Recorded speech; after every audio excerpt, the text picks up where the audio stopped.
2025 Tallahassee Marathon recap, where I finished with a 2:55:14, and that number coming out of my mouth doesn't feel real because I almost feel like I didn't earn this personal record.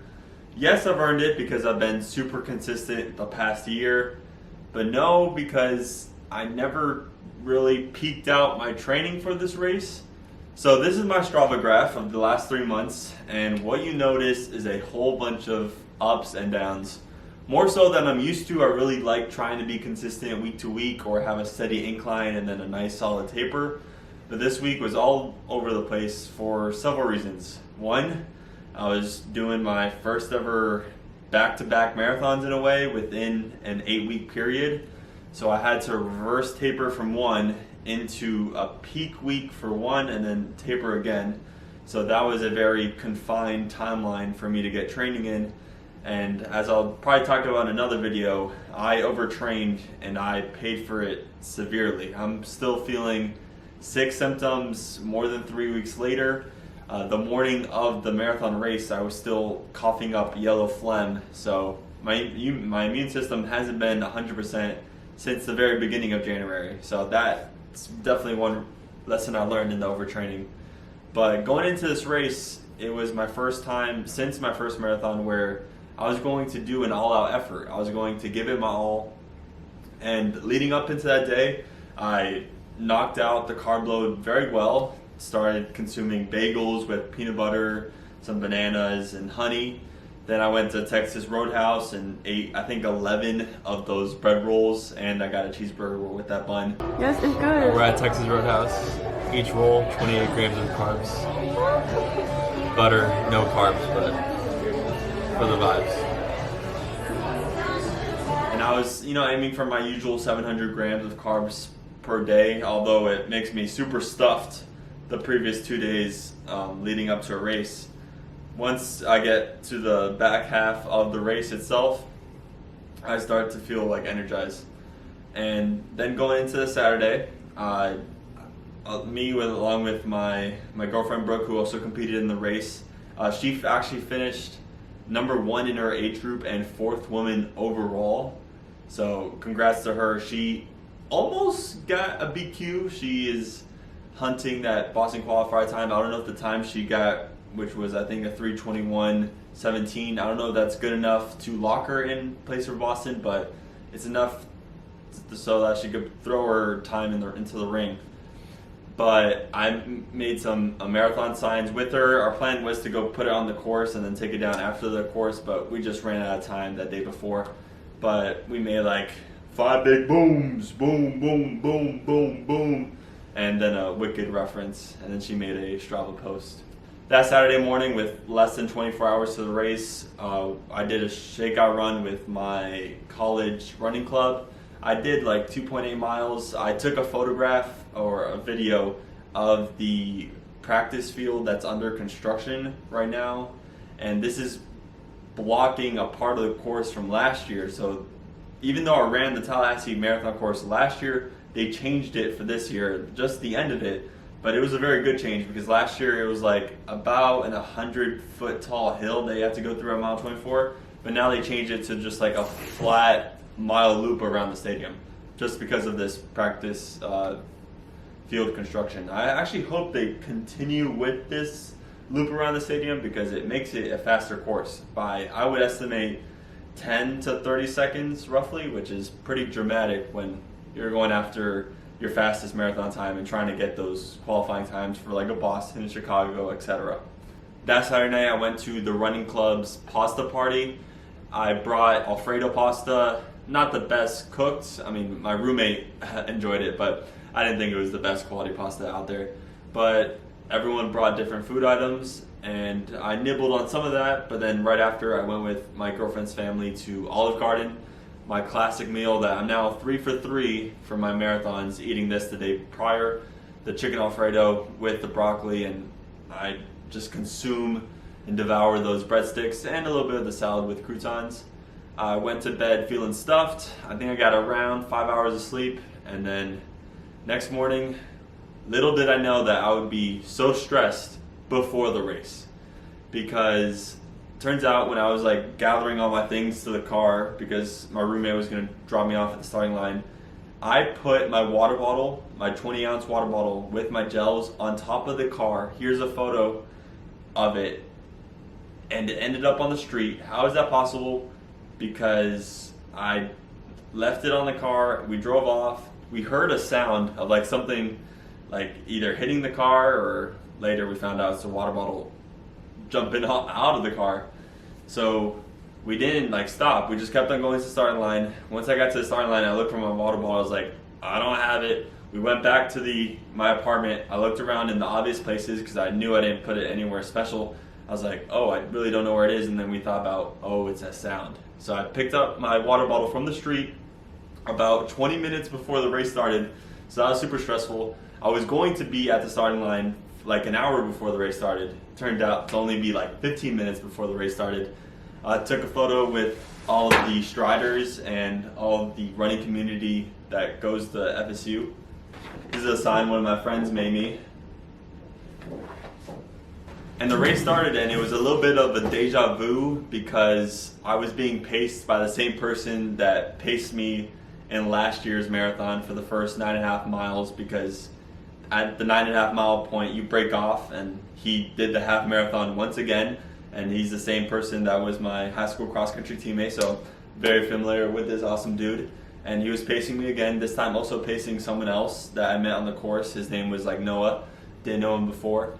But they were both pacing super well and a little bit more aggressive than I wanted, but in a race where you only have 296 participants, and by the way, this was the most runners ever in the Tallahassee Marathon, I think over 2,000. I think last year was 1,600. So yeah, my video on everyone is running now and running is popular, it just continues to be accurate. But with a race where you only have 296 runners, you know that sticking with someone is going to happen intermittently. Like, you have to really try and stick with someone and maybe push your pace a little bit more than you wanted to just to be with someone, because I think running with someone next to you rather than completely alone makes like a 1 to 2 minute difference by the end of a marathon, in my opinion. I think it's really influential, and it really keeps you focused and dialed in and eases off the pressure of you creating your own pace. So a lot of this race, thankfully, I was paced for the first 10 miles. Then after the half marathon split, I was alone for a little bit. Then finally caught up with some people, got their names, and it turns out I beat both of those two people by 4 seconds, even though they were ahead of me most of the race and they were leading the pack. I really did not have energy to lead the pack, but they were leading the pack most of the way. I met someone who's doing their first ever marathon. They kind of died out at the end to finish like a 3:15, but he seemed like he was in good spirits even though he was struggling. For me, this was another marathon down where I didn't need to use a bathroom break. So far, I'm 3 for 3 with not having to use the bathroom during a marathon. I think I got my food strategy pretty down packed. I took 6 gels this race at like miles 4, 8, 12, 16, 19, and then I think like 21, because there wasn't a water station after 21. I actually ditched my water bottle and my phone during this race, which was the first marathon I've done that. The other 2 marathons I've ran with my phone the whole time. And honestly, it felt pretty freeing to not run with my phone in the second half. But it was something that like I felt like I kind of like character unlocked during the race, and it just made me feel better, more free. So as I was feeling more free, I feel like I'm kind of getting the hang to these marathons. This first mile, I was really pushing it because I was doing it on purpose. Because last year I just went out too fast for the pace I was trying to do. But this first mile was on purpose. And I actually told the person who was pacing me, I was like, this is on purpose this time. And that actually didn't end up being my first or my fastest mile. My fastest mile was mile 5. And by the end of the race, I didn't have a single mile above 7. It really doesn't feel that way towards the end. You really do have to actively accelerate to just maintain the same pace when you're in the last like 8 miles of a marathon. But I felt like 6 miles through that I was going to be very close to either PRing or get a 2:55. And then I was getting, in like the last quarter of the race, I knew a 2:55 was like going to be right on the tip of my tongue. And it turns out I was 14 seconds short. 14 seconds short, not being good enough for Chicago, not being good enough for Boston, and it doesn't really get much closer than that. And I was like trying to sprint my heart out in the last part. Like coming around the corner, you have like a security guard was just saying, like, oh, we have a marathoner on your left. And I was, like the 7th marathoner out of 296. So I was like one of the early ones. And it feels like you got some swag on turning that corner and security guard saying, we got a marathoner. And I think 3 marathons in, I can call myself a marathoner. I'm solidified in this distance. I do want to say this was possibly my first marathon race at ideal marathon temperatures. Would I like it a touch colder? Yes, I would, but I can't complain with the 50-degree start, basically, or like 48 or 49 around that temperature. I brought some socks to put over my hands because I thought it would be colder, but I never ended up even wearing the socks. I threw them out at the starting line. Hopefully someone picked them up and threw them away. I think so. I put them in a pretty obvious place. And the ending temperature was around 60. Like, it was starting to get warm, but I didn't feel like I was sweating too much. Like in Hawaii, you could just feel that heat, and I felt like I was in Miami all over again. But this past race, the temperature was nice and cool. And some moments I remember during this race is that I saw all my friends doing this race, because there's several parts where like there's like an out and back section, and this out and back section is like I think 6 to 7 miles long in total. So you're almost guaranteed to see people that finish within an hour of your marathon finishing time. So I saw my friends. One of my friends was rocking like the dinosaur on his head, and I thought that was hilarious. And you can see some of them like struggling, some of them just like doing so well, and it's motivating to know that you're not alone out there in the struggle. And them cheering me on, spectators cheering me on. This was honestly my best spectator race out of the 3. This, even though it was in the same city as last year, this marathon race just had more spectators in the back half. And then Hawaii didn't really have much spectators at all. It was, I understand, 5 a.m. local time there, and it's not really a running town. Tallahassee seems to be a running town. Going into the race, I'll have like a couple plus minuses. For a minus, my longest run within 7 weeks of the race was 18 miles. A minus is that my peak week was 13 miles, and my most average for 3 weeks was like less than 60. But positives is that I've been consistent for a full year or slightly over a year. I've now started doing leg training for a year since my first marathon. And then another aspect is that this is my hometown race, so I know everything about it. And then another positive is that I had marathon experience. This was my 3rd. And now I do believe, even though I wasn't in a better running fitness, like VO2 max wise, than my first marathon, I had a better time by 2 minutes just because of my experience and my strength training with my legs. I really believe those 2 factors are the reason why I got a personal record in the first place. I do want to say, even though I prepared a marathon playlist to play in the last few miles, I actually did not listen to a single drop of music. The only music I listened to was music playing on speakers at like water stations. I will survive! Hey, hey! That was playing at Cascades Park on loop, I think, because you do a loop around Cascades Park, so you could like hear it as you're like on the other edge of it, not near the water station. So that was pretty funny, but I never listened to music. Do I get bored / lose focus near the end? Kind of. I mean, 3 hours with just your own thoughts. There's gonna be moments of quiet time, especially when the crowd isn't there. You kind of just need like just something for your mind to think of. And I'm thinking of a bunch of different things while running a marathon. I'm thinking like, oh, I could stop now and this would still count as a good speed workout. I'm thinking, well, do I really even want it faster than 2:55? If this isn't even my peak race and I even trained for it like a peak race, do I really need to prove anything? Just sub 3 is already impressive. Do I need to go any faster? These are like thoughts like swirling around my mind at certain parts of the race as a bunch of people on the course running and outside the course are supporting me.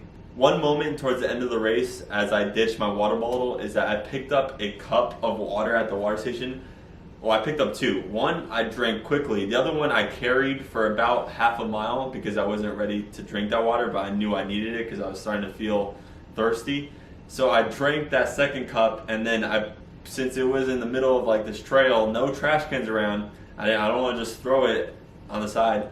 I start running, and I say like the spectators facing the opposite way, they don't see me coming, because I guess they're waiting for someone else. But I place a cup near them and I say like, "Oh, I'm sorry for making you responsible."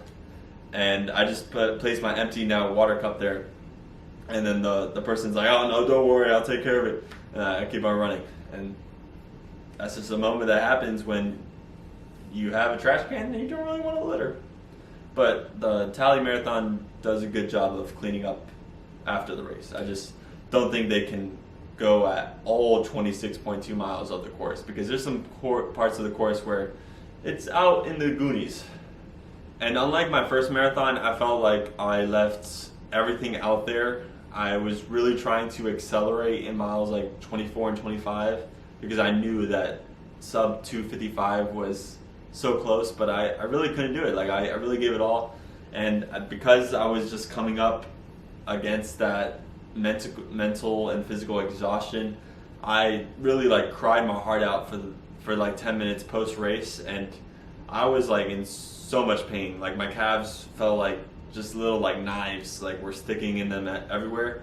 But it wasn't just the pain, it was like the mental surprise that I even got a personal record, but also the mental disappointment that I missed what I really wanted to do by 14 seconds. Because I said to someone pre-race when they asked me like what time am I going for, like sub 3 and then 2:55 would be dreamlike.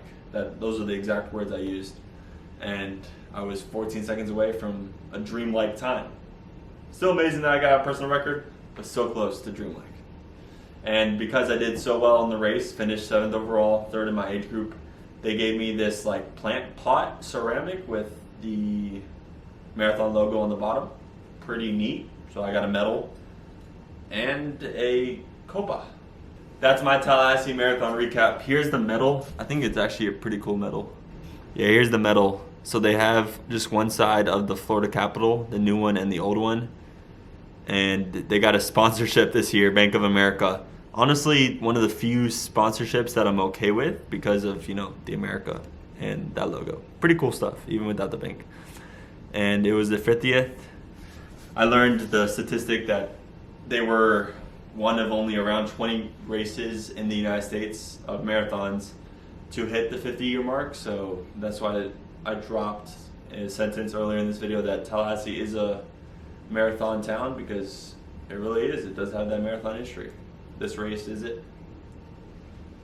So with me being around 6 minutes away from a Boston Marathon time that gets me secured into the race, you think I want to go for it, right? I think so too.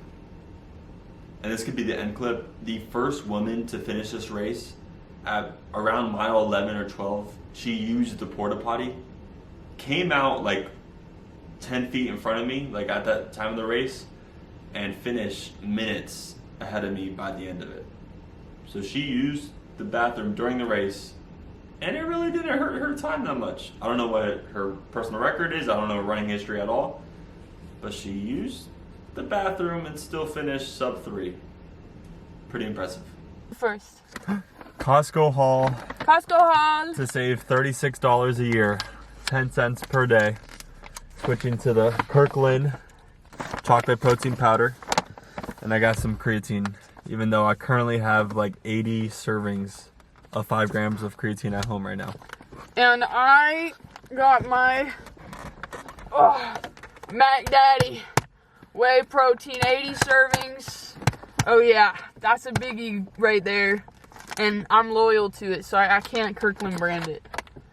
So we're both being ironic, getting a fuel source that we're not supposed to be eating now. Yep.